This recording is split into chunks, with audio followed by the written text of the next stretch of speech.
मंत्र पाठ। ओम सहना भवतु सहनौ भुनक्तु सह वीर्यं करवावहै तेजस्विनावधीतमस्तु मा विद्विषावहै। शांति शांति शांति।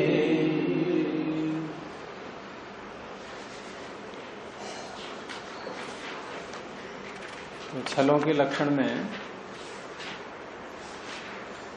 तीसरा छल चल रहा था, उपचार छल।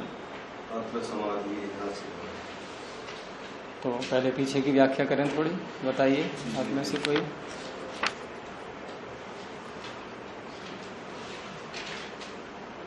किसे कहते हैं उपचार छल?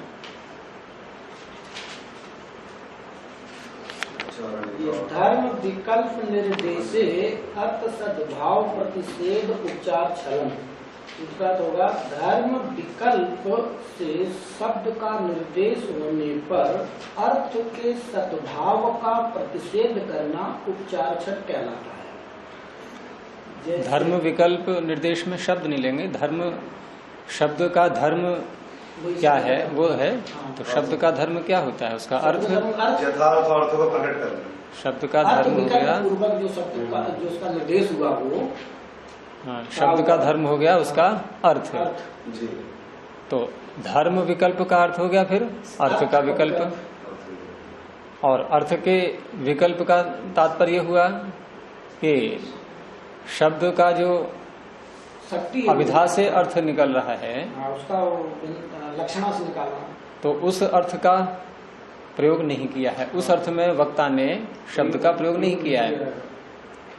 जो अभिधा से अर्थ निकलता है, जो वास्तविक अर्थ है शब्द का, उस अर्थ को लेकर के वक्ता ने शब्द का प्रयोग नहीं किया।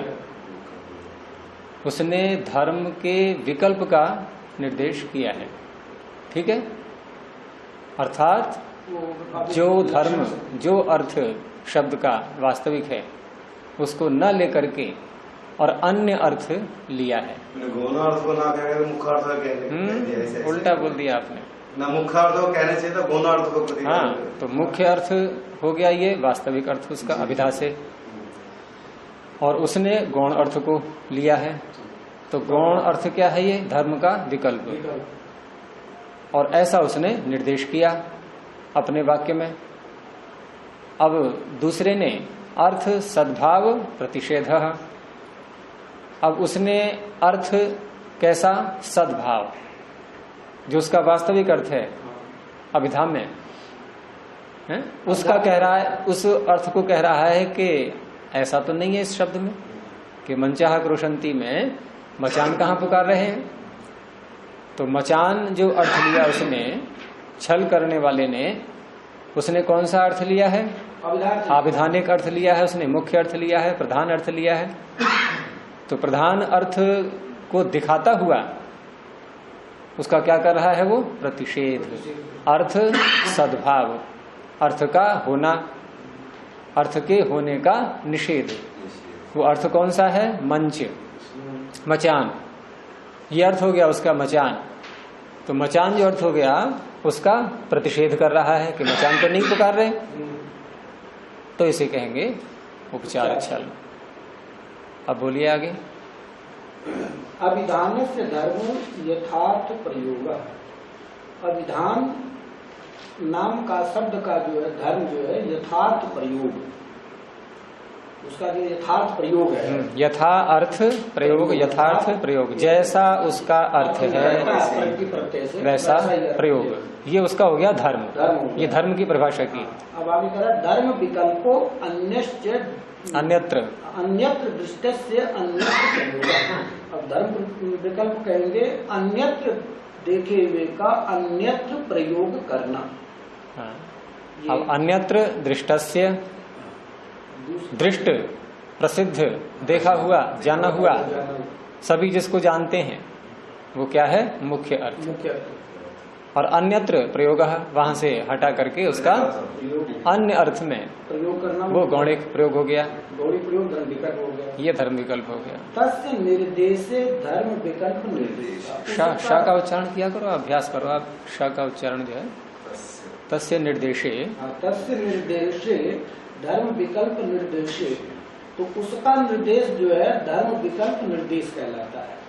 उदाहरण यथा मंचा क्रोशंती थी, जैसे मंच बोलते हैं, ऐसा कहने पर अर्थ सद्भावेन प्रतिषेध, अर्थ सद्भाव के द्वारा जो है ये प्रतिषेध है। अब अर्थ सद्भाव क्या है यहाँ? तो अर्थ वो आगे सुनाइए कि अर्थ सद्भाव मंचस्था पुरुषा क्रोशंती, मंच पे स्थित पुरुष, मंच पर बैठा, मचान पे बैठा हुआ पुरुष जो है वो बोल रहा है, ना तो मंचा क्रोशंती, ना कि मंच जो है मचान पुकारते हैं। तो अर्थ सद्भाव क्या हुआ यहाँ? तो अर्थ सद्भाव ये हो गया कि जो है कि ये में मुख्य अर्थ जो है प्रस्तुत किया इसमें। वक्ता ने तो ये कहा था कि विकल्प के द्वारा अर्थात लाक्षणिक अर्थ का प्रयोग, वक्ता ने जो कहा था मंचा क्रोशंती, वो लाक्षणिक अर्थ में कहा था, लेकिन जो खंडन करने वाला वो मुख्य अर्थ को लिया, अर्थात अभिधार्थ में जो अभिधार्थ में जिसका अर्थ होगा मचान पुकारते हैं, वो कह रहा मचान तो नहीं पुकारते, मचान पर स्थित जो है वो व्यक्ति पुकार रहा है। तो अर्थ सद्भाव हुआ ये जो है मंच। हाँ, अर्थ उसका है मचान, मंच, मंचस्थ नहीं, मंच, मचान ही स्वयं उसका अर्थ हो गया, और उसका सद्भाव उसका होना, उस अर्थ का होना, और उस अर्थ का होना यहाँ नहीं है, ऐसा वो बता रहा है। ये हो गया उसका प्रतिषेध, और उस प्रतिषेध के द्वारा जो उसका खंडन कर रहा है ये है छल, उपचार छल। आगे आप करें थोड़ा सा अर्थ सत्यपति जी। कहा पुनरत्र, का पुनरत्र अर्थ विकल्प उपपत्ति है। यहाँ प्रश्न किया जा रहा है का पुनर अर्थ अत्र, माने इस प्रसंग में अर्थ विकल्प, अर्थ विकल्प मतलब अर्थ का भिन्न अर्थ उपपत्ति उत्पन्न होना। हाँ, अर्थ के विकल्प की जो सिद्धि है यहाँ वो क्या है? क्या है? यानी प्रश्न हुआ है अर्थ विकल्पोपपत्ति के विषय में कि अर्थ के विकल्प की उपपत्ति यहाँ क्या है। तो आगे इसे अन्यथा प्रयुक्तस्य, अन्यथा अर्थ कल्पना, अन्य का प्रयोग का पृथक भिन्न अर्थों का कल्पना करना, और भक्त्या अर्थात तो अन्यथा प्रयुक्तस्य कैसे प्रयोग किया गया और कैसे उसके अर्थ की कल्पना की गई बाद में। उसमें क्या है जो मंचा क्रोशंती प्रयोग करना चाह, जो मंचस्था पुरुषा क्रोशंती ऐसे कहना चाहिए था। नहीं, कहना चाहिए था नहीं, कहा तो उसने बिल्कुल ठीक है। जी जी, उसने बिल्कुल ठीक कहा है। जी जी, उसके वाक्य को नहीं बदलना है, वाक्य वही रखना है, मंचाह क्रोशंती, उसका कथन बिल्कुल ठीक है। और उसका अन्यथा, फिर उन्होंने अन्यथा अर्थ पर कल्पना, फिर उसके पृथक अर्थ का कल्पना कर देना। भक्तिया गौण, इसी को खोला है इन्होंने, अन्यथा प्रयुक्तस्य अन्यथा अर्थ कल्पनम, इतने शब्द को आगे खोल रहे हैं। तो उसमें आप देखिए क्या अर्थ कर रहे हैं स्वयं ये। भक्त्या प्रयोगे प्राधान्येन कल्पनम, भक्त्या अर्थ गौणता से प्रयोग में प्राधान्य मुख्यता से कल्पना करना। जो भी अर्थ वक्ता ने, मुख्य वक्ता ने जो वाक्य बोला है, उसने जो भी अर्थ लिया है बस उसको बदलना है, उसको बदलना वही हो गया कल्पना करना। जो अर्थ वो ले रहा है उसको बदलना, ये हो गया भिन्न कल्पना उसकी। ये तो है ना, भक्त्या का तो गौणी की होगा ना, मतलब गौणी लाक्षणिक अर्थ में प्रयोग किया हुआ है। भक्ति कह दो, लक्षणा कह दो, गौण, उपचार, ये सब समान अर्थ शब्द हैं। तो भक्त्या प्रयोगे, क्योंकि वह व्यक्ति तो भक्ति से ही प्रयोग कर रहा है, गौणता से ही प्रयोग कर रहा है, और छलवादी प्राधान्य न कल्पना, अभिधा से अर्थ निकालना, वो प्राधान्य प्रधान अर्थ के रूप में उसकी कल्पना कर रहा है। इसी को उपचार। तो इसी को कहा गया उपचार विषयम। उपचार विषयम छलम उपचार छलम, ये बहुरी समास है। उपचारो विषय यस्य, उपचार है विषय जिसका। कौन है वो जिस? छल, छल का ही है ये विशेषण। उपचार विषयम छलम, क्योंकि छल नपुंसकलिंग में आता है तो उपचार विषय शब्द भी नपुंसकलिंग में आ गया। तो ऐसा वह उपचार विषय छल है। तो उपचार विषय क्यों कहा गया है उसको? क्योंकि भक्ति से प्रयोग किया है, प्रधान रूप से उसकी कल्पना करके उसका खंडन कर रहा है। तो उपचार विषयक छल है ये। उपचार विषयक छल किस रूप में हो रहा है? कि प्रयोग करने वाले ने उपचार में प्रयोग किया है और उपचार विषयक वाक्य को लेकर के उसने प्रधान अर्थ की कल्पना करके छल का प्रयोग किया है। यानी उपचार में छल दिखा रहा है वो। तो छल कैसा हो गया उसका? उपचार विषयक हो गया। उपचार में छल दिखा रहा है। और ऐसे भी उदाहरण हो सकते हैं कि जहां वैसे बहुत कम मिलेंगे, कभी ढूंढने का प्रयास करना, कि जहां वक्ता ने मुख्य अर्थ में शब्द को लिया है, उसका अभिधा से प्रयोग किया है, उसका फिर लाक्षणिक अर्थ और छलवादी लाक्षणिक अर्थ लेकर के खंडन करने लगे। तो ऐसा ढूंढना अगर मिल जाए तो उसको भी उपचार छल ही कहेंगे। तो इसलिए और स्पष्ट कर दिया आगे, उपचारो नीतार्थ। उपचार शब्द को खोल रहे हैं कि उपचार क्या है? नीतार्थ। णीय प्रापणे नीत ले जाया गया। लाया गया भी लोग अर्थ ले लेते हैं, लेकिन लाया गया और ले जाया गया दोनों में से कौन सा उचित लग रहा है? लाया गया तो जैसे पीछे आया था अजाम ग्रामम नय, तो क्या अर्थ था उसका? अजा को गांव, आगे गाँव ले जाओ या ले आओ? नया है, नया है। हाँ, तो ले जाना ही ले जाओ हुआ ना। तो वहां धातु नी है नय, और यहाँ भी नी है। तो नीत लाया गया या ले जाया गया? ले जाया गया। तो वही अर्थ उचित है ना। लाया गया तो आगे बनेगा जी। अभिधा वाला जो प्रयोग है वो जो कालिदास ने प्रयोग किया है, कृष्ण और राधा का जो प्रयोग किया, उन्होंने कई प्रश्न किए हैं। वो कहते हैं को भगवान, कहता कृष्ण कहते हैं हरि, तो हरि का उन्होंने बंदर ले लिया। कहते हैं कि हरि चेत बने सुरम, अगर तुम आप बंदर हो तो जो है। हाँ, तो सही कहा आपने, ये उदाहरण बन जाएगा। क्योंकि उन्होंने तो अभिधानिक प्रयोग किया था। अभिधान से जो है ना, जो मुख्य अर्थ है उसका अभिधा वृत्ति से उस अर्थ में लिया था उन्होंने। और उन्होंने कल्पना कर ली कि हरि बंदर। नहीं, यहाँ ऐसा कहाँ हुआ? यहाँ तो हरि शब्द अभिधा में भी बंदर को बोलेगा। यहाँ तो हरि शब्द अभिधा में भी बंदर को बोलता है। यहाँ आप उस छल को ले सकते हैं, पहला वाला। जैसे नव शब्द के दो अर्थ हैं, नया और नो। अब हरि के भी दो अर्थ हो गए, एक बंदर, एक बंदर, और हम केवल यौगिक अर्थ ले लें, क्योंकि उन्होंने जो कहा था हरि, वो किस अर्थ में लिया था? हरि तो हमने कालिदास ने प्रयोग किया था। कालिदास ने जो प्रयोग किया है, हरि किसके मुख से कहलवाया है? किसको कहलवाया है? कृष्ण के मुख से। किसको कहलवाया? राधा से कहलवाया है। श्री कृष्ण राधा ने कहा है कृष्ण को। कृष्ण आए बाहर से, दरवाजा बंद है, तो लाख की है, अंदर से बाजी कौन? अच्छा, तो वो कृष्ण उत्तर देते हैं हरि, कि मैं हरि हूँ। अच्छा, अब वो जो कह रहे हैं मैं हरि हूँ, वो उस हरि शब्द का अर्थ क्या ले रहे हैं? अपने आप को कह रहे हैं। नहीं, कह तो रहे हैं, किस अर्थ को लेकर के हरि शब्द का प्रयोग किया है? भगवान करते हैं। नहीं, भगवान अर्थ भी लेंगे तो वहां भी घटाएंगे ना, कि जो सबका हरण कर लेता है, या सब में जो प्राप्त है, ह्री प्रापणे, जो सर्वत्र है, यही तो अर्थ लेंगे ना। यौगिक अर्थ लिया है, तो यौगिक अर्थ भी आविधानिक अर्थ ही होता है। यौगिक अर्थ यदि शब्द का निकल रहा है तो अभिधा से ही निकल रहा है। और हरि जो हम बंदर में प्रयोग कर रहे हैं, ये योग रूढ़ है। योग रूढ़ है। भाई हर चीज को बंदा छीन लेता है, हर चीज को छीन लेता है। तो ये है योग रूढ़ है।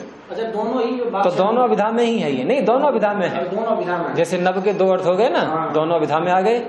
अब दोनों अभिधा में आ गए तो जिस अर्थ में वक्ता बोल रहा है उसे दूसरा वाला अर्थ ले लिया, तो इसे कहेंगे वाक छल। अच्छा, यहाँ जितने भी ये सामान्य छल नहीं बनेगा, ये क्या ना उपचार छल नहीं बनेगा, ये उपचार छल नहीं बोलेंगे इसको। तो उपचारो नीतार्थ, उपचार क्या है? ले जाया गया अर्थ। कहाँ से ले जाया गया?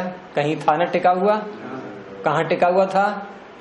प्रधान अर्थ में, मंच अर्थ में, मचान अर्थ में। मचान अर्थ में मंच शब्द टिका हुआ था, उसका अर्थ जो है वहीं लग रहा था, और वहां से उसको हटाया और हटा करके मंच में स्थित पुरुष में ले गए, तो ये हो गया नीतार्थ। और नीतार्थ, नीत कैसे होता है? ये किस प्रकार से ले जाते हैं? कोई नियम भी है कि अनियम है कि जिसके मन में आया और किसी अर्थ में भी हम प्रयोग करने लगे? तो क्या ऐसा नहीं, इसके कुछ निश्चित मापदंड हैं और उन्हीं के अनुसार हम किसी शब्द के अर्थ को मुख्य अर्थ से हटा करके गौण अर्थ में ले जाएंगे। तो वो आगे सूत्र में गिनाए गए हैं, सहचरण आदि निमित्तेन। तो सहचरण के आगे दूसरा है स्थान शब्द। सहचरण स्थान, तादर्थ्य, वृत्त, मान, धारण, सामीप्य, योग, साधन, आधिपत्य, इतने अर्थ हैं ये। तो उनमें से यहां स्थान अर्थ है। मंच क्या है? किसी के बैठने का, खड़े होने का स्थान। तो स्थान और स्थानी, तो स्थानी कौन है? स्थानी जो बैठे मंचस्थ पुरुष स्थान हो गया मंच। तो स्थान वाचक शब्द स्थानी में भी पहुंच जाता है, ये हो गया नीतार्थ। तो सहचरण आदि निमित्तेन अतद भावे तद्वद अभिधानम।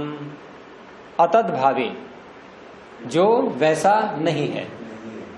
जैसे मंचस्थ पुरुष मंच नहीं है, यह है। मंच अलग है, पुरुष अलग है। मंच अलग है, तो मंचस्थ पुरुष मंच नहीं है, तो ये क्या हो गया? अतद्भाव और तद्भाव। तद्भाव क्या है? मंच। अतद्भाव क्या है? पुरुष। यानी पुरुष मंच नहीं है, पुरुष तद्भाव नहीं है, लेकिन अतद्भावे तद्वद अभिधानम, उसी के समान व्यवहार करना। पुरुष मंच नहीं है, फिर भी पुरुष में मंच के समान व्यवहार। और मंच के समान व्यवहार कैसे पता लग रहा है कि पुरुष को मंच कह दिया? पुरुष को मंच कह दिया कि नहीं? तो मंच के समान उसको मान लिया। तो जो नहीं है उसके समान किसी को मान लेना, ये है उपचार। तद्वद अभिधानम। तो इस तरह से यहाँ जो खंडन किया गया उसके वाक्य का कि मंचस्थाः पुरुषाः क्रुशन्ति न तो मंचाः क्रुशन्ति, ये जो वाक्य बोला है खंडन करने वाले ने, तो इसको हम कैसे उसकी भूल बताएंगे, कैसे उसका खंडन करेंगे, वो आगे है। अत्र समाधि। तो समाधि तो आप यहीं लग जाएगी अब थोड़ी देर में। और वो भी समाधि कहाँ लग रही है? छल में। छल में लग रही है ना समाधि। तो समाधि का अर्थ यहाँ पर समाधान। तो समाधान किया आगे कि प्रसिद्धा प्रसिद्धे प्रयोगे वक्तुर यथाभिप्रायम शब्दार्थयोः अभ्यनुज्ञा प्रतिषेधो वा न छंदतः। प्रसिद्ध और अप्रसिद्ध। प्रसिद्ध क्या है? शब्द का अर्थ यहाँ पर प्रसिद्ध क्या है? इसमें क्या प्रसिद्धा प्रसिद्धि? हाँ, प्रसिद्धा प्रसिद्धे प्रयोगे, प्रसिद्ध अप्रसिद्ध। क्यों छूट गया क्या आपका? पहले वाला छूट गया। अच्छा, प्रसिद्धा प्रसिद्धे प्रयोगे। तो प्रसिद्ध प्रयोग क्या है? मचान। मंच का प्रसिद्ध अर्थ मचान। और अप्रसिद्ध क्या है? पुरुष, मंचस्थ पुरुष। तो दोनों प्रकार के प्रयोग में हैं? शब्दार्थ हो, इधर ले लें शब्द और अर्थ का। शब्द और अर्थ में नहीं, पहले इसी को ले लेंगे। वक्तुः यथाभिप्रायम, वक्ता के अभिप्राय के अनुसार, वक्ता के अभिप्राय के अनुसार। अब वक्ता का अभिप्राय दो प्रकार का हो सकता है, या तो प्रसिद्ध प्रयोग में अर्थ लेगा वो, अथवा अप्रसिद्ध में, दोनों प्रकार के अर्थों को ले सकता है वो। तो प्रसिद्धा प्रसिद्धे प्रयोगे वक्तुः यथाभिप्रायम, उसके अभिप्राय के अनुसार। शब्दार्थयो अभ्यनुज्ञा, शब्द और अर्थ की, शब्द का जो अर्थ है, शब्द भी जो प्रयोग किया है उसने वो, और जो अर्थ लिया है वह, इन दोनों की अभ्यनुज्ञा, उसकी स्वीकृति, अथवा स्वीकृति का तात्पर्य उसकी बात को मान लेना, उसकी बात का खंडन न करना, स्वीकार कर लेना। ठीक है। प्रतिषेध होगा, या प्रतिषेध, उसका खंडन करना, उसका निषेध करना, खंडन भी नहीं कहेंगे, उसका निषेध करना है। जो बात उसने कही है वक्ता ने, वो उसके अभिप्राय के अनुसार उसको मानना या उसको न मानना। ये कैसे होना चाहिए? वक्ता के अभिप्राय के अनुसार। इसको कॉमा लगा लीजिए, बाकी आगे प्रतिषेध होगा। न छंदतः, स्वेच्छा से नहीं, स्वतंत्रता से नहीं, वाह वाह के आगे प्रतिषेध होगा।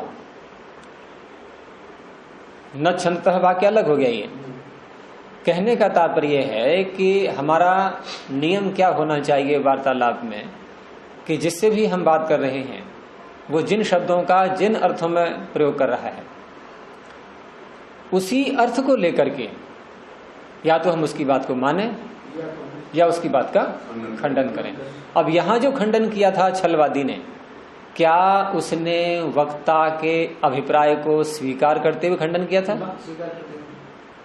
तो हम क्या कहेंगे कि छलवादी ने वक्ता की बात का खंडन ही नहीं किया है, या किया है? वक्ता की बात का खंडन नहीं हुआ ये।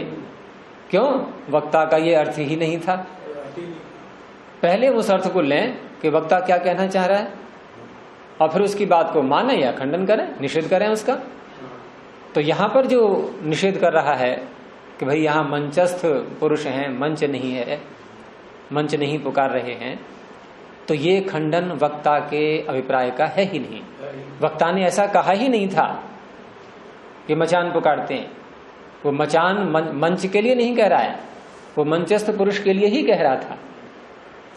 तो खंडन या स्वीकृति कैसी होनी चाहिए? वक्ता के अभिप्राय के अनुसार। और वक्ता दो प्रकार से शब्दों का प्रयोग कर सकता है, प्रसिद्ध अर्थ भी ले सकता है वो, अप्रसिद्ध अर्थ भी ले सकता है। दोनों में से वो उसकी स्वेच्छा है, जैसे चाहे वैसे ले।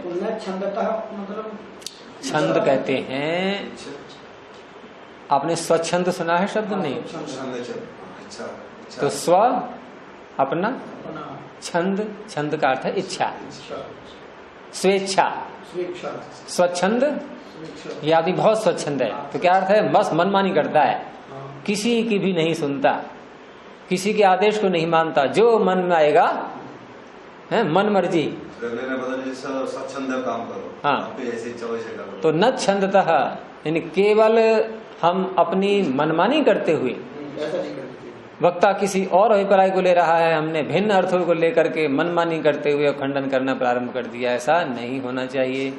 न छंदतः, मन मर्जी से नहीं होगा, स्वच्छंद पूर्वक खंडन नहीं हो सकता। दोनों बातें, अभ्यनुज्ञा भी और प्रतिषेध भी, दोनों। आधा चा है तो है वो, इसको चा की तरह पढ़ेंगे। न छंदतः, न के साथ जोड़ दो। जितने भी अर्ध अक्षर होते हैं किसी शब्द के प्रारंभ में, वो पिछले वाले शब्द से जोड़ करके बोल देते हैं। लेकिन कहीं ऐसे भी आएंगे जहां पीछे कोई शब्द ही नहीं है, हम प्रारंभ ही वहीं से कर रहे हैं। आचार्य संधि होगी दोनों की, न और छंदत है। डतीचा के आगे बोलो सूत्र क्या है?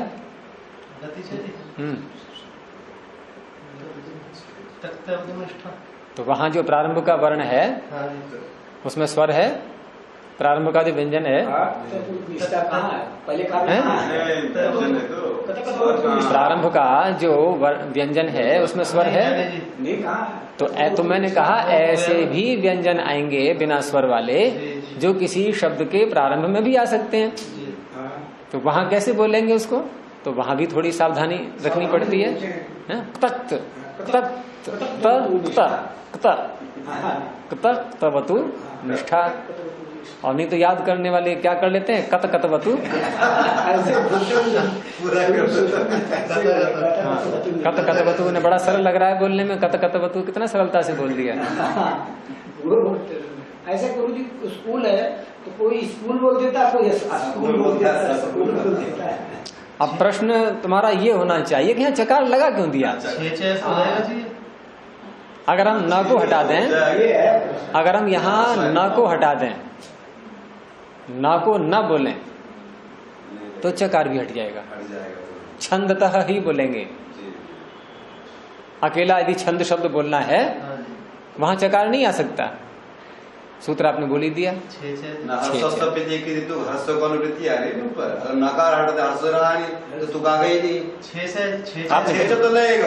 आपने व्याख्या भी कर दी, उन्होंने सूत्र बोल दिया, बस काम पूरा हो गया।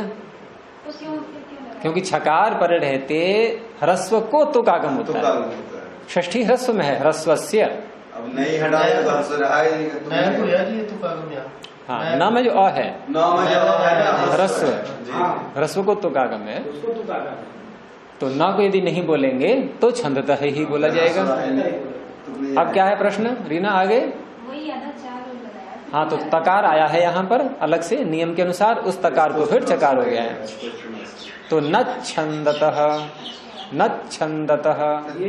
ये मूल में ता है, लेकिन संधि की तो हाँ। संधि किसे कहते हैं? जोड़ना, दो शब्दों को जोड़ते हैं? दो शब्दों को, दो शब्दों को जोड़ते हैं तो दो शब्द ही रहते हैं वो, या एक बन जाता है? फिर उसके बाद एक। जब किसी को जोड़ेंगे तो एक बन जाएगा कि दो? जब दो चीजों को, अगर दो ही रहे, दो जोड़ने के बाद, अगर दो जोड़ने के बाद दो ही रहे तो कोई संधि नहीं हुई। और दो जोड़ने के बाद एक बन गया। व्याकरण में भी यदि हम देखें, यद्यपि संधि विषय जो पुस्तक अलग से है महर्षि दयानंद की, तो वहां पर संधियों के प्रकरण में पूरा ही उन्होंने सब ले लिया है। एक वर्ण के स्थान पर कहीं एक वर्ण परिवर्तन हुआ है, वो भी संधि में आ गया, ठीक है ना। कहीं दो वर्णों के स्थान में एक वर्ण हुआ है, वो भी संधि में आ गया। लेकिन वास्तव में यदि हम देखें, वास्तव का तात्पर्य फिर ही आ जाओ न्याय की भाषा में, अभिधा वृत्ति में देखें तो संधि का अर्थ क्या है? अगर हम माने अष्टाध्यायी में, तो संधि प्रकरण कहाँ है? केवल षष्ठ अध्याय के पहले पाद में, जहाँ संहितायाम का। अच्छा, 8वें में आप निकालो और मुझे बताओ कि दो वर्णों को मिला करके एक वर्ण बन गया 8वें अध्याय में, कहीं से भी निकाल के दिखाओ। केवल एक ही सूत्र है ऐसा जो इस विषय को ले रहा है, एक पूर्व परयोग, बस यही सूत्र है। इसके अधिकार में जो सूत्र आ रहे हैं, इसके अधिकार में जितने भी सूत्र हैं, कहां तक पहुंचता है ये? ऋत उत। क्यों क्यों पहुंचेगा यहां तक ये अधिकार? आगे सूत्र है क्षत्यात् परस्य। तो पूर्व और पर में से पूर्व को हटा दिया, क्या रह गया? परस्य। पूर्व हट गया ना, तो एक पूर्व प्रयोग का अधिकार कहां तक है? ऋत उत। अब इतने जो सूत्र आ रहे हैं, ये जो कार्य कर रहे हैं वो है वास्तव में संधि। पूर्व और पर दो वर्ण ले लिए और दोनों के स्थान में क्या होना है? एक पूर्व प्रयोग। अब यहां क्या किया हमने? तो आगम किया, तकार आ गया, ठीक है, कोई संधि नहीं। तकार को चकार कर लिया, अब भी एक ही वर्ण है और बोल भी रहे हैं उसी वर्ण को, दो वर्ण कहां मिलाए हैं, है ना। लेकिन व्यवहार में इसको भी संधि बोल देते हैं, चलता है ऐसा। हाँ, वर्ण परिवर्तन को भी संधि कहते हैं। लेकिन यहाँ पर वर्ण परिवर्तन वहां जो है दो वर्णों के स्थान में जब एक वर्ण होता है वह है वास्तव में जोड़, एक प्रकार से मिलाते हैं। अभिधा से अर्थ नहीं ले सकते संधि का भी। हाँ, तो ऐसा अर्थ भी ले लेते हैं अभिप्राय के अनुसार, क्योंकि उसमें प्रमाण है संधि विषय पुस्तक। नहीं तो संधि विषय में केवल एक पूर्व प्रयोग वाला ही प्रकरण महर्षि दयानंद लेते, लेकिन उसको भी ले लिया है और अन्य भी ले लिए हैं। तो क्या बात चल रही थी यहाँ पर कि वक्ता के अभिप्राय के अनुसार ही लेना चाहिए, हमें शब्दार्थ की अभ्यनुज्ञा और प्रतिषेध मानना चाहिए, न छंदतः, केवल अपने मन माफिक नहीं कि जो मन में आया वो बोल दिया। और वक्ता का अभिप्राय प्रसिद्ध और अप्रसिद्ध दोनों प्रकार के प्रयोग में हो सकता है।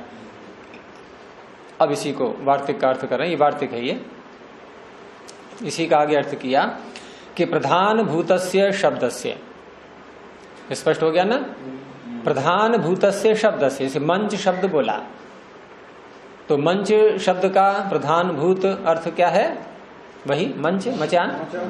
तो प्रधान भूतस्य शब्दस्य भाक्तस्य च, भाक्तस्य कोई आय खोला है गुणभूतस्य, ये गुणभूतस्य अलग से नहीं है कोई, भाक्तस्य का ही अर्थ है कि भाक्त का तात्पर्य गुणभूत, जो गौणिक बना दिया है हमने।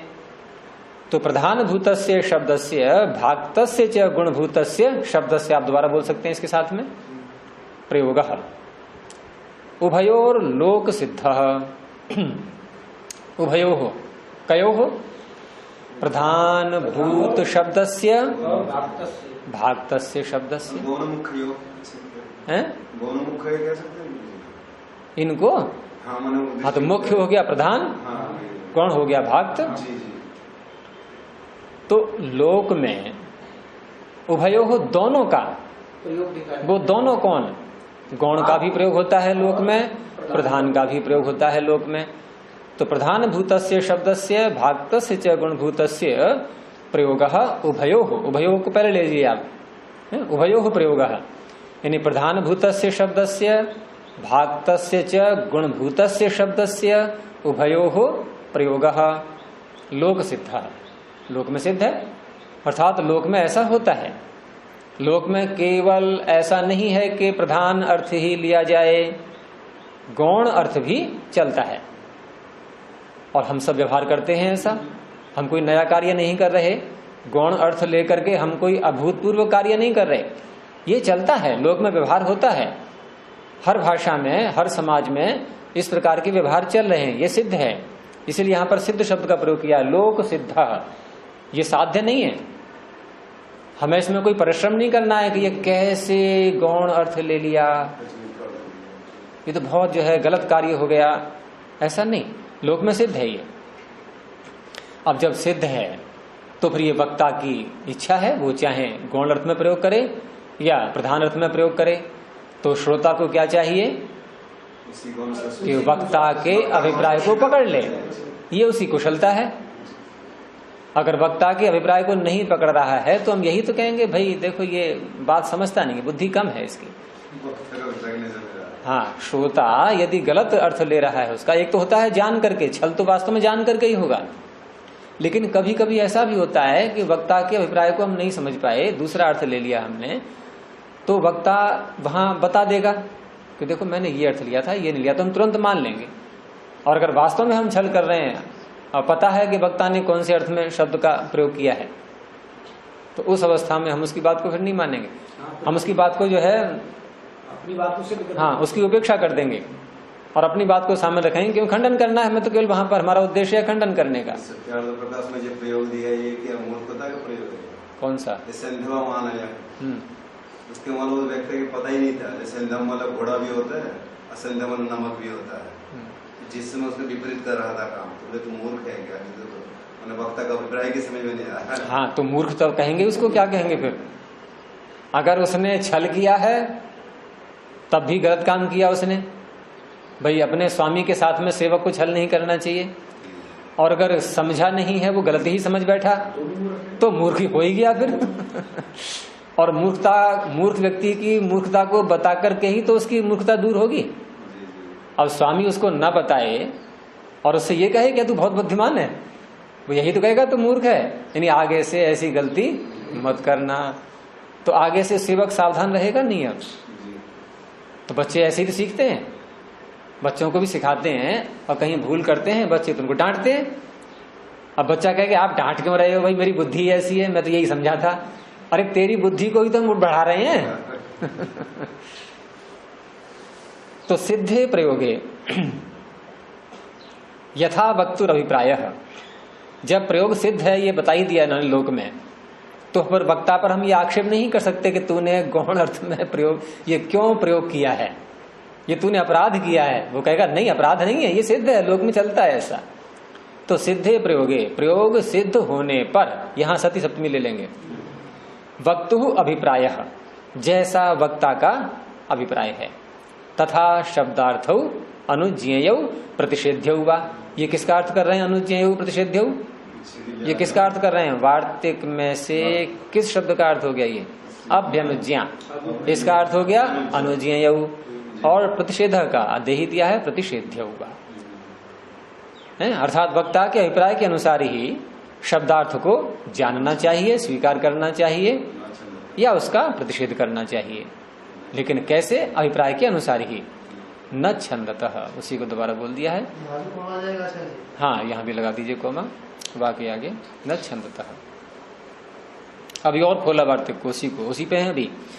यदि वक्ता प्रधान शब्दम प्रयुक्ते, क्योंकि लोक में दोनों प्रकार के सिद्ध हैं, तो यदि वक्ता प्रधान शब्द का प्रयोग कर रहा है, प्रधान शब्द का तात्पर्य प्रधान अर्थ में,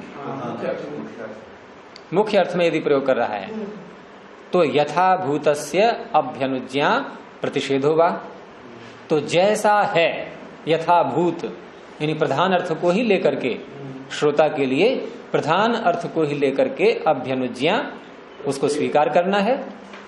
अस्वीकार करना अर्थ कैसे निकलेगा? ये बार बार हम जो बोल रहे हैं, स्वीकार क्या होगा यहाँ? भाई किसी ने कहा मनचाह क्रोशंती, तो दूसरा कह रहा है अच्छा कहाँ है ये, कहाँ से आ रही है बात, कहाँ मंचस्थ पुरुष पुकार रहे हैं, मतलब अर्थ वही है दिमाग में उसके, वो छल नहीं कर रहा है कोई। तो इस तरह से जब वो बता दिया उसने, देखो वो वहां से आ रही है आवाज, उसने मान लिया। ये सब क्या है? आपस में सहमति, स्वीकृतियां हो गई। भाई जानकारी किसी न किसी को देते हैं किसी वाक्य को बोल करके, और वहां दूसरे को पता लग गया, उसने मान लिया। ये क्या है? अभ्यनुज्ञा। अब मान लो किसी ने कहा कि मनचाह क्रोशंती, तो वहां पर कहीं मंच दिखाई नहीं दिए, मंचस्थ पुरुष इत्यादि मंच कहीं दिखाई नहीं दिए, तो श्रोता ने कहा कि आप कह रहे हैं मनचाह क्रोशंती, यहां तो कहीं नहीं दिखाई दे रहे हैं आसपास में। अब जो खंडन कर रहा है वो मंचस्थ पुरुष को मान करके ही कर रहा है खंडन। कई बार नीचे खड़े होकर के भी चिल्ला सकता है कि तुम्हें भ्रांति हो गई है, ऐसा नहीं है, आवाज और कहीं से आई है, ये मंचस्थ पुरुषों की आवाज नहीं है। ये क्या हो गया? प्रतिषेध। लेकिन दोनों बातें कैसी हुई है? वक्ता के अभिप्राय के अनुसार ये है, और इसके विरुद्ध बोलेंगे हम, उसे छल कहेंगे। अगर हमने वक्ता के अभिप्राय के अनुसार अभ्यनुज्ञा और प्रतिषेध किया है तो छल नहीं है, ये छल नहीं है, और वक्ता के अभिप्राय के विरुद्ध किया है वो छल है। तो यथाभूतस्य अभ्यनुज्ञा प्रतिषेधो वा न छंदतः। ऐसे ही आगे अथ गुणभूतम, यदि उसने गौण अर्थ में अपने वाक्य को बोला है, एक चीज को गुरुजी 3-4 बार प्रयोग करता है, वो क्या पुनरुक्ति दोष नहीं माना? अरे समझाने के लिए कर आप ये रू कह रहे होगे, तो सारे पढ़ने वाले तो आप जैसे बुद्धि वाले नहीं होंगे, कुछ कम बुद्धि वाले भी होंगे, उनको भी बादशाह जी चाहेंगे कि ये भी समझ जाए मेरी बात के लिए, है ना। तो बार बार खोल करके उसको और सरल करके कि चलो अब नहीं आई पकड़ में, अब पकड़ लो, अब पकड़ लो। और ऐसा होता है कहीं कहीं, हमें ये क्लिष्टता क्यों लगती है कभी कभी कि वहां भाष्यकार कम खोलते हैं विषय को, तो लगता है देखो यहाँ कुछ व्याख्या कम हुई है, कहीं लग रहा है कि बहुत ज्यादा हो रही है। तो वहां ऐसा भी होता है कभी कभी, नहीं कभी कभी हमारी एकाग्रता अधिक होती है सुनने में, तो बात जल्दी समझ में आती है, तो सोचते हैं जल्दी आगे बढ़े, ये तो वही बात बार बार आ रही है। लेकिन जब नहीं समझ में आती है तो कहते हैं अभी और इसका कोई वाक्य आगे आना चाहिए जो खुले, ये थोड़ा और खुले आगे। तो इस तरह से है। तो यदि अथ गुणभूतम, अब देखो आपके कहने के अनुसार उन्होंने संक्षेप कर भी दिया, कैसे कि अथ गुणभूतम का उत्तर क्या दिया है। अब इसको कैसे पूरा करोगे आप? करो, पीछे से आएगा, पीछे से लेना पड़ेगा ना सर, तो कहाँ लिया पीछे से? अब कैसे बोलेंगे? तदा नहीं, जैसे पीछे आया था यथा भूतस्य अभ्यनुज्ञा प्रतिषेधो वा न छंदतः, तो ऐसे यहाँ पर भी तदा के आगे बोलेंगे यथा भूतस्य अभ्यनुज्ञा, यानी यथा भूतस्य अभ्यनुज्ञा प्रतिषेधो वा न क्षणतः, ये वाक्य यहाँ दोबारा फिर आ जाएगा पूरे का पूरा।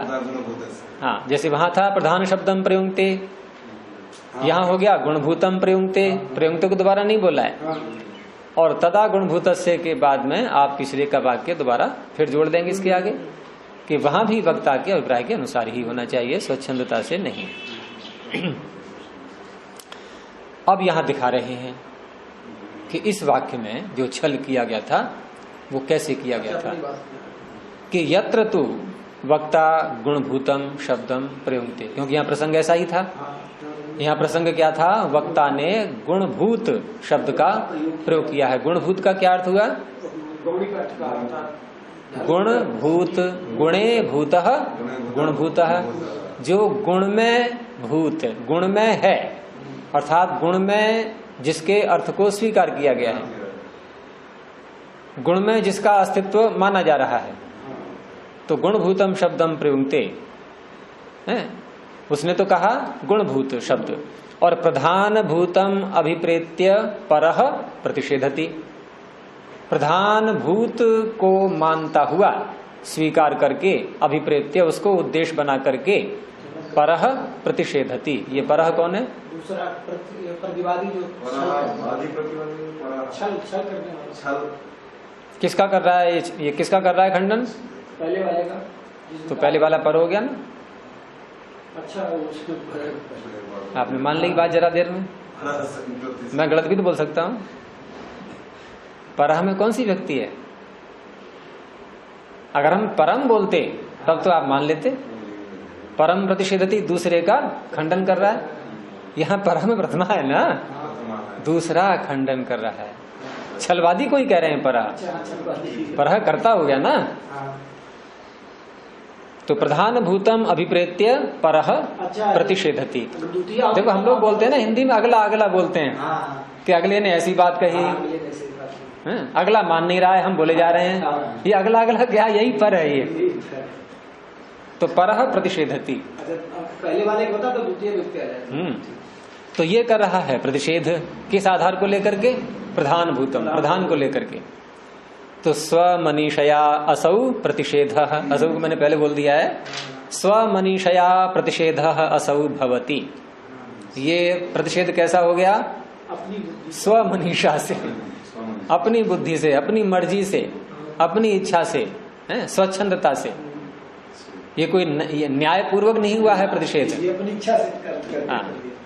और ऐसा होने से क्या होगा कि न परोपालंभ, ये दूसरे का खंडन ही नहीं हुआ। यहाँ पर कौन है, पहले वाला, यहाँ पर वो है जिसने कहा था मनचाह क्रोशंति, क्योंकि परस्य उपालंभ परोपालंभ। ये है पहले वाला जिसने बोला है वाक्य, जिसने वाक्य बोला था मनचाह क्रोशंति कि मचान पुकार रहे हैं, तो उसका ये खंडन नहीं है। उसका खंडन नहीं है का अर्थ है कि उसने जो कहा है उसका खंडन ही नहीं है ये। उसका खंडन तब होता जब मंचस्थ पुरुष का ये खंडन करता कि कहाँ पुकार रहे हैं, मंचस्थ पुरुष कहाँ पुकार रहे हैं, कोई मंच नहीं दिखाई देना, पुरुष दिखाई दे रहा, आवाज तो ऐसा नहीं था, इसलिए ये खंडन हुआ ही नहीं। तो वास्तव में हम कह सकते हैं कि छलवादी खंडन करता ही नहीं है, छलवादी खंडन कर ही नहीं सकता, क्योंकि छल का लक्षण क्या है मुख्य रूप में, वचन विघातः,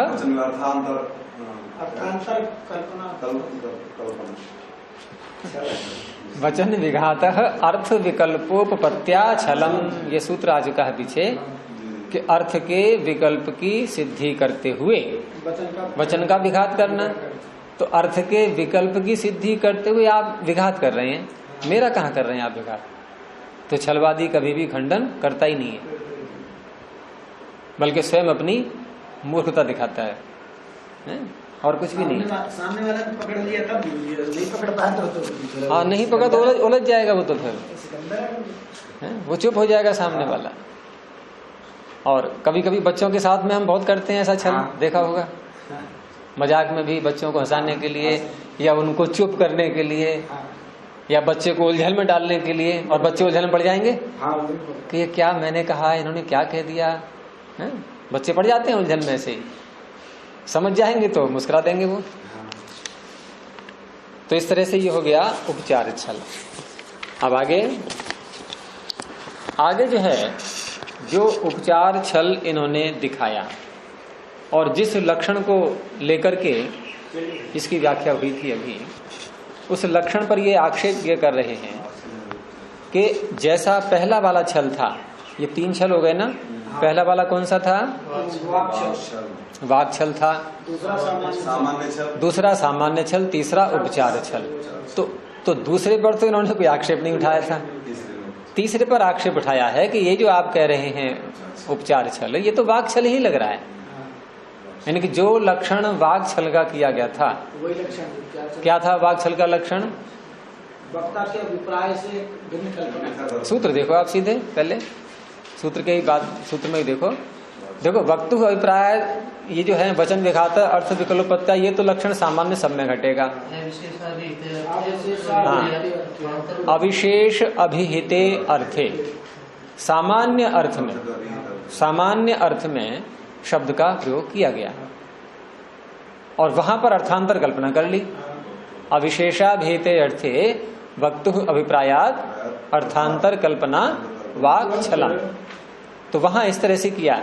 तो यहाँ शंका करने वाला या इस सूत्र का खंडन करने वाला वो यहां भी ऐसा ही देख रहा है, वो यहां भी ऐसा ही समझ रहा है कि वक्ता ने सामान्य अर्थ में लिया है, इसने अर्थांतर कल्पना कर ली। वक्ता ने सामान्य अर्थ मंचस्थ लिया था और इसने कल्पना कर ली मंच की, ये देख रहा है। तो इसलिए उसने आक्षेप उठाया। सूत्र बोलेंगे ये तो कहलाएगा ना, जैसे हमारा था उद्देश्य, लक्षण और परीक्षण। परीक्षण में नहीं, परीक्षा दूसरे अध्याय से प्रारंभ होगी, पहले अध्याय में कहीं भी परीक्षा नहीं है। उदय शासन कुछ परीक्षा कर देंगे, इसका परीक्षा यही करेंगे नहीं, यहाँ तो केवल आक्षेप जो उठाया है उसी का उत्तर दे रहे हैं। लक्षण पर आक्षेप है ये, और आगे जो परीक्षाएं आएंगी वो दूसरे अध्याय से प्रारंभ होंगी। तो सूत्र बोलेंगे वाक छलम एव उपचार छलम तद अविशेषात, अर्थात वाक छल ही उपचार छल है। तो फिर अगर हम इसको उसी में समाविष्ट कर दें तो कितने छल बन जाएंगे? फिर 2 ही तो रहेंगे कि वाक छल ही उपचार छल है। ये तो होगी प्रतिज्ञा इसकी। हेतु क्या दिया आक्षेप करने वाले ने कि तद अविशेषात, उससे अर्थात वाक छल से ये अविशेष है, विशेष नहीं है, यानी उसके समान है। अविशेष का अर्थ हो गया उसी के समान है। ये जो लक्षण उसमें घट रहा है वही लक्षण यहां भी घट रहा है। व्याख्या देखिए कि न वाक छलात उपचार छलम भिद्यते, वाक छल से उपचार छल भिन्न नहीं हो रहा है, भिन्नता को प्राप्त नहीं हो रहा है, उससे अलग नहीं दिखाई दे रहा है। ये क्यों कि तस्य अपि अर्थांतर कल्पनाया, उसका भी अर्थांतर कल्पना से प्रतिषेध होने से, अर्थांतर कल्पना वहां भी थी, अर्थांतर कल्पना यहां भी है। यहां क्या लक्षण था वाक छल का? धर्म विकल्प निर्देशे अर्थ सद्भाव प्रतिषेध। तो धर्म विकल्प यहां भी था, तो विकल्प और कल्पना एक ही बात हो गई। जैसे वहां अर्थांतर कल्पना, यहां भी आपने विकल्प शब्द बोला है। तो तस्यापि अर्थांतर कल्पनाया, ये तस्य कस्य? हाँ, वाक छलस्य। इसको इधर भी ले सकते हैं वैसे, और वहां भी ले सकते हैं। नहीं, यहाँ तो है अविशेषात, तो हेतु दे दिया उसने कि तस्यापि अर्थांतर कल्पनाया। हाँ, तो वाक छल भी अर्थांतर कल्पना से था, इसलिए अविशेषात, दोनों में समानता होने से। अब और इसको स्पष्ट कर रहे हैं कि इहापि स्थानीय अर्थो गुण शब्द, इसमें उपचार छल में स्थानीय अर्थ बहुरी समास करेंगे। कैसे? स्थानीय अर्थ है जिसका। क्या है स्थानीय? पुरुष। स्थान हो गया मंच, स्थानीय हो गया पुरुष।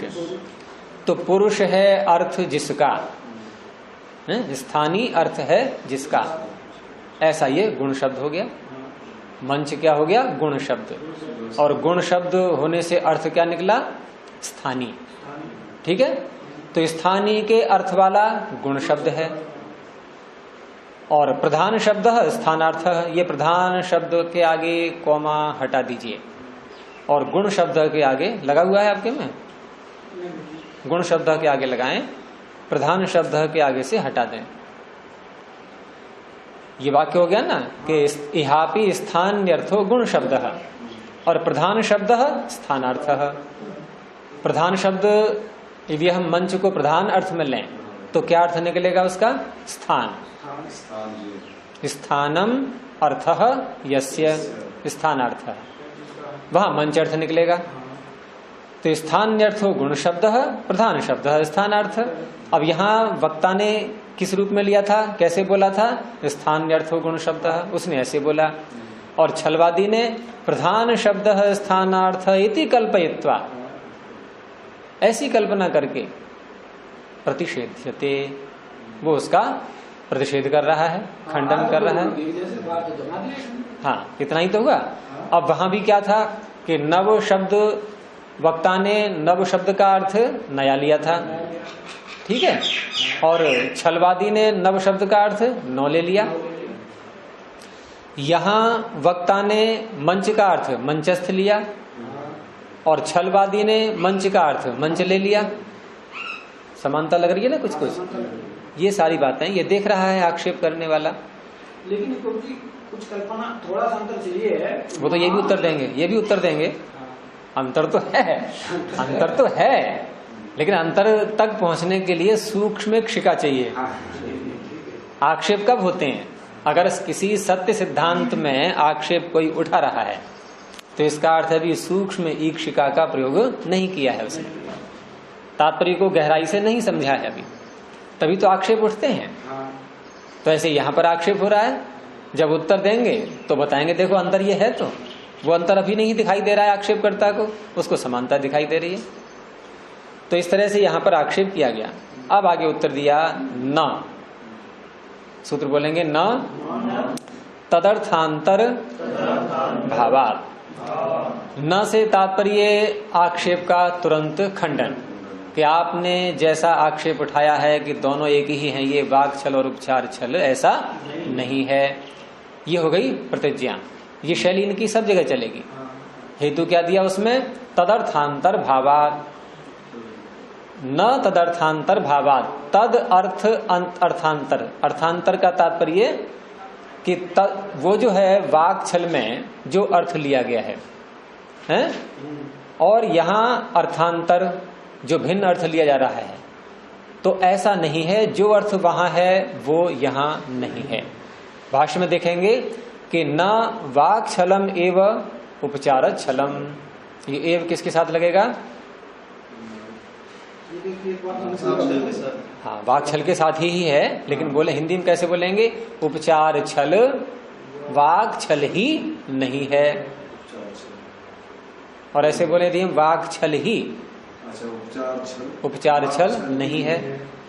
लेकिन इसकी अपेक्षा ये ज्यादा अच्छा रहेगा हिंदी में, जैसे हम बोलते हैं कि उपचार छल वाक छल ही नहीं है, अर्थात ये उससे भिन्न है, ये उससे अलग है।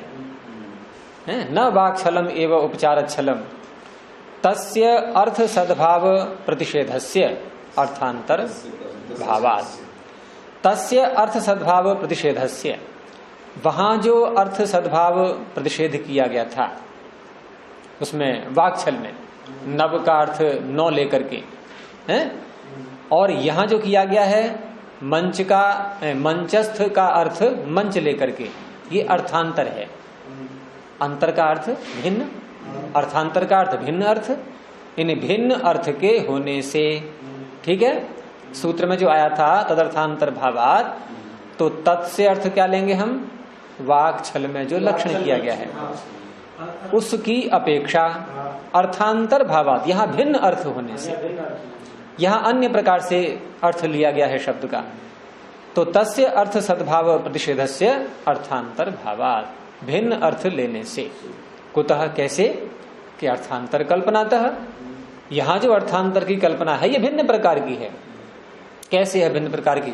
अब आप बताएं थोड़ा सा, आपने क्या समझा था? मैं समझा जी, वहाँ नव कंबल में कंबल का प्रसिद्ध नहीं किया जा रहा है, वो केवल नव का नवीन अर्थ जो है की जगह नव को संख्यावाची मान लिया है। कंबल जो कहते मान रहा है वो। तो यहाँ भी मंच का, मंचस्थ का अर्थ मंच मान लिया। यहाँ तो अर्थांतर, बिल्कुल अर्थ का अंतर है। यहाँ पर उसने कहा है कि नहीं, अर्थ अंतर नहीं है। पीछे कहा है स्पष्ट कि लोक में दोनों अर्थ प्रसिद्ध हैं। लोक सिद्ध कहा था। यहाँ जो देखो मैं बताऊं क्या अंतर है। वहां नव शब्द का अभिधा में क्या अर्थ है? नौ भी है और नया भी है। दोनों अर्थ अभिधा में है कि नहीं है? क्या यहाँ मंच शब्द के दोनों अर्थ अभिधा में है? मंचस्थ और मंच नहीं है ना? तो वहां दोनों अर्थ अभिधा में होते हुए और छलवादी ने अभिधा वाले अर्थ को ही लेकर के, भिन्न अभिधा में जो आ रहा है अर्थ, उसको लेकर के छल किया था। यहाँ पर जो गौण अर्थ में उसने प्रयोग किया है वक्ता ने, यहाँ इसने अभिधा में लेकर के छल किया है। तो अंतर आ गया कि नहीं? वहाँ केवल शब्दार्थ का अंतर है। वहाँ दोनों अर्थ अभिधा में है और यहाँ दोनों अर्थ अभिधा में नहीं है, यही अंतर है बस। तो अन्य ही अर्थांतर कल्पना अन्यो अर्थ सद्भाव प्रतिषेध। वहां अन्य ही अर्थांतर कल्पना, ये कहाँ बता रहे हैं? वाक्छल में। वाक्छल में जो अर्थांतर कल्पना है वो अन्य है, वो भिन्न है। भिन्न क्यों है? क्योंकि दोनों अभिधा में ही है। केवल अर्थ का अंतर किया हुआ, दोनों अभिधा में से ही अर्थ लिए गए हैं, नया भी और नौ भी। और अन्यो अर्थ सद्भाव प्रतिषेध, यहाँ जो अर्थ के सद्भाव का प्रतिषेध किया है, अर्थात जो वक्ता ने गौण अर्थ लिया था और गौण अर्थ में अभिधा का अर्थ नहीं आ रहा था, तो अभिधा के अर्थ को लेकर के उसने उसका खंडन किया है। अच्छा, कहने बाबा कि वहाँ तो वाक्छल में तो केवल अर्थ अंतर की कल्पना है। हाँ, वो अर्थांतर कल्पना है, ये अर्थ सद्भाव प्रतिषेध है। सद्भाव अर्थात अर्थ करने की जो शैली है उसमें ही अंतर कर दिया गया, उसमें अंतर कर दिया गया है। अभिधान था, ये पूरा जो है गौरी लक्षण ये अंतर हो गया। तो इस तरह से इन दोनों में अंतर आ रहा है, इसलिए हम ये नहीं कह सकते कि वही है ये। और आगे देखें, यदि आपकी बात को हम मान लें, आक्षेपकर्ता से कहा जा रहा है कि यदि आपने जो एक समानता थोड़ी सी देखी थी, और समानता है भी कुछ, अगर समानता न होती तो एक सामान्य सूत्र जो तीनों छलों के लक्षणों का है कि वचन विघातः अर्थ विकल्प उपपत्त्या छलम, ये कैसे बन जाता? तीनों में जो घट रहा है, तीनों में तभी तो घट रहा है, ये लक्षण की समानता है तीनों में। तो ऐसा यदि मानेंगे तो फिर आपका जो दूसरा वाला छल था वो भी नहीं बनेगा। और आपने वहां तो आक्षेप उठाया नहीं, तो वही आगे कह रहे हैं, सूत्र बोलेंगे अविशेषे वा किंचित साधर्म्यात् एक छल प्रसंग। अब यदि हम यहाँ पर अविशेष मान लें, अविशेष का अर्थ समानता, समानता यदि मान लें, किस आधार पर? किंचित साधर्म्यात्, कुछ साधर्म्य होने से, और कुछ साधर्म्य है, कौन सा है वो? अर्थ विकल्पोपपत्ति, वो शब्द लाया करो आप, सूत्र वाला जो मुख्य लक्षण किया गया था तीनों छलों का एक साथ, वो क्या है? अर्थ विकल्पोपपत्ति। उसके आधार पर समानता है तीनों में, तीनों में समानता है, क्योंकि अर्थ का विकल्प सब जगह आ रहा है, लेकिन उसकी शैलियां अलग अलग हैं। तो उस प्रकार से तो फिर एक छल प्रसंग, एक ही छल रहना चाहिए था, लेकिन आपने भी दूसरे वाले छल में जो आक्षेप नहीं उठाया है, तो दो छल तो आप भी मान रहे हो, दो छल तो आप भी मान रहे हो, तो एक छल तो आप भी नहीं स्वीकार कर रहे। जब दो मान सकते हो, फिर तीसरे में क्या समस्या आ गई है कि छलस्य द्वित्वम अभ्यनुज्ञाय, छल का द्वित्व स्वीकार करके और त्रित्वम प्रतिषिध्यते, उनके तीन होने का आप निषेध कर रहे हैं। हेतु क्या दे रहे हैं? किंचित साधर्म्य, थोड़ा सा साधर्म्य लेकर के आप इस तरह से त्रित्व का प्रतिषेध कर रहे हैं। तो यथाच अयम हेतु, आपका जो हेतु है ये तद अविशेषात, यही तो हेतु दिया था ना, तद अविशेषात। तो ये जो हेतु है ये आपका त्रित्वम प्रतिषेधति, यथाच अयम हेतु त्रित्वम प्रतिषेधति, जैसे ही आपका हेतु तद अविशेषात ये त्रित्व का निषेध कर रहा है कि 3 नहीं है, छल 2 है। तथा उसी प्रकार से यही हेतु द्वित्वम अपि अभ्यनुज्ञातम है, द्वित्व को भी, और कैसा द्वित्व, जो आपने स्वीकार भी कर लिया है। अभ्यनुज्ञातम माने स्वीकृत, आपके द्वारा भी स्वीकृत है वो है, उसका भी आप प्रतिषेधति निषेध कर रहे हैं। फिर जिस हेतु से आप त्रित्व का निषेध कर रहे हैं, खंडन कर रहे हैं, उसी हेतु से जो आपने द्वित्व को स्वीकार किया है उसका भी आप स्वयं निषेध कर रहे हैं। यानी अपनी ही बात का आप स्वयं खंडन कर रहे हैं, क्योंकि आपने पहले उसको स्वीकार कर लिया है। और नहीं तो आपको ये आक्षेप वहीं उठाना चाहिए था। उसी को आगे कहा कि विद्यते ही किंचित साधर्म्यम द्वयोरपीति, यानी प्रथम वाले में और दूसरे वाले में, उन दोनों में भी तो कुछ साधर्म्य है, तो वो क्यों आपने स्वीकार कर लिए। और अथ द्वित्वम किंचित साधर्म्यात न निवर्तते, यदि आपने द्वित्व को छल का 2 होना, इसको किंचित साधर्म्यात कुछ साधर्म्य होने पर भी न निवर्तते, यदि वो आपका द्वित्व समाप्त नहीं हो रहा है, आप द्वित्व को स्वीकार कर रहे हैं, तो त्रित्वम अपि न निवर्त्यति, तो त्रित्व भी निवृत्त नहीं होगा, है वो भी चलेगा। और वो हमने अंतर आपको दिखाई दिया है, वो अंतर हमने आपको दिखा दिया कि यहाँ पर अर्थ सद्भाव प्रतिषेध है और वहां अर्थांतर कल्पना है, और वो अर्थांतर कल्पना दोनों अभिधा के ही अर्थ हैं वो, और यहाँ दोनों अभिधा के नहीं है, एक अभिधा का है, एक गौण में है। तो इस तरह से ये छल अलग है। तो 3 प्रकार के छल हो गए। इति अष्टभिः सूत्रैः छल लक्षण प्रकरणम, छल का लक्षण ये समाप्त हो गया। प्रणव ध्वनि।